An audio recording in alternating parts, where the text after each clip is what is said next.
Desde 1990, la Organización de las Naciones Unidas presenta anualmente un reporte sobre el desarrollo en el mundo, un informe que introdujo el concepto de desarrollo humano más allá del crecimiento económico.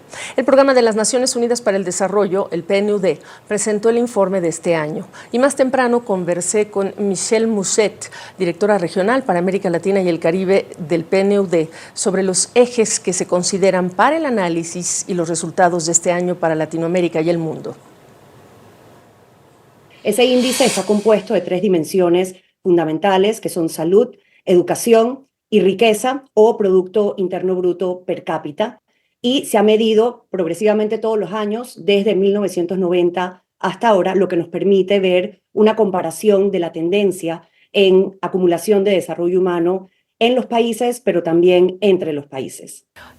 Pues pensando en esos 3 criterios, salud, educación y riqueza, lo primero que te quiero preguntar, pasada la pandemia de COVID-19 y con los esfuerzos de recuperación, ¿cómo está la región? La región y el mundo. Realmente la pandemia fue un choque extremadamente fuerte para las ganancias en desarrollo humano. La tendencia en América Latina y el Caribe del índice de desarrollo humano de 1990 al 2019 fue de constante mejora.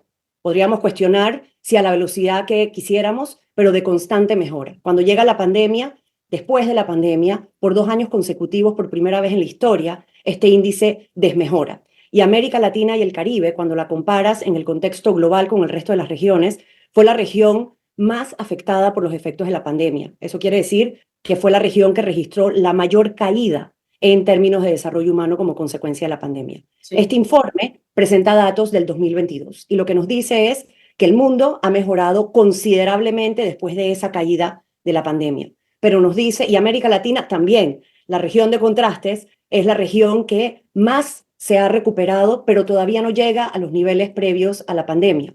Eso nos dice que este progreso en términos de desarrollo humano ha sido desigual, ha sido incompleto y ha sido insuficiente.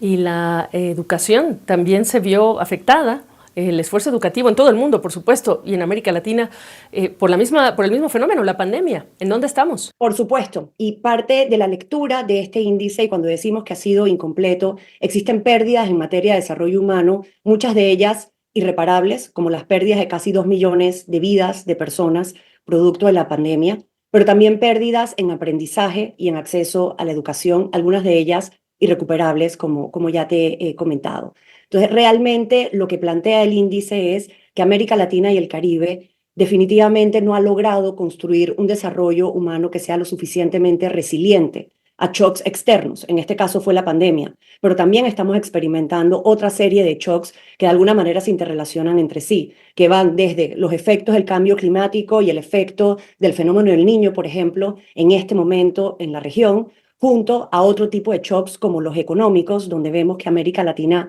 y el Caribe es la región con un crecimiento económico más volátil que el resto de las regiones. Y esto definitivamente tiene consecuencias en el desarrollo humano y consecuencias en el sentido de agencia que plantea este informe. El sentido de agencia es esa sensación que todos tenemos como individuos de tener control sobre nuestras propias vidas y sobre nuestro futuro, y la sensación de que nuestras voces son escuchadas y tomadas en cuenta dentro del sistema político en el que nos encontramos. Qué importante punto haces. En un año como 2024, la mitad del mundo estará votando, es importantísimo, y sobre todo porque ustedes en el mismo reporte hablan de la paradoja de la democracia. Explícanos qué es. Bueno, el informe, con una mirada global, habla de que el mundo está atravesando por una paradoja en lo que respecta a la forma en la que nos relacionamos con la democracia.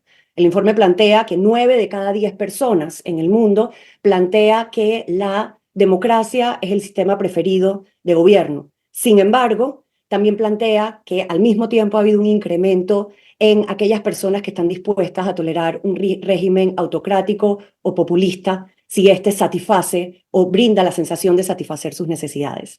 Esta paradoja, cuando lo miramos a la luz de América Latina y el Caribe, vemos que es todavía más exacerbada, donde vemos que hemos tenido una caída constante en la confianza en las instituciones. Hoy en día, 1 de cada 5 personas en América Latina y el Caribe considera que confía en sus instituciones y en su gobierno. Esto es cercano al 20% de la población. Y la satisfacción con la democracia también ha venido en caída. Y creo que una lectura muy importante de esa caída es ver, cuando vemos detrás de los promedios, el hecho de que las mujeres y las personas de más bajo ingreso son las más insatisfechas con la democracia, lo que nos están diciendo definitivamente algo en términos de inclusión y de efectividad. Pero la paradoja es marcada en América Latina y el Caribe porque a pesar de esto, seguimos siendo la tercera región más democrática del planeta, antecedida únicamente por América del Norte y por Europa Occidental. Y sin embargo también una región muy desigual, con una desigualdad que no hemos logrado superar, e incluso se habla de una nueva década perdida por la pandemia y lo que se hizo y no se hizo. Si este es el cuadro de situación en este 2024, ¿cuál es, digamos, eres optimista en relación con el desarrollo humano en vista de este factor que acabas de describir?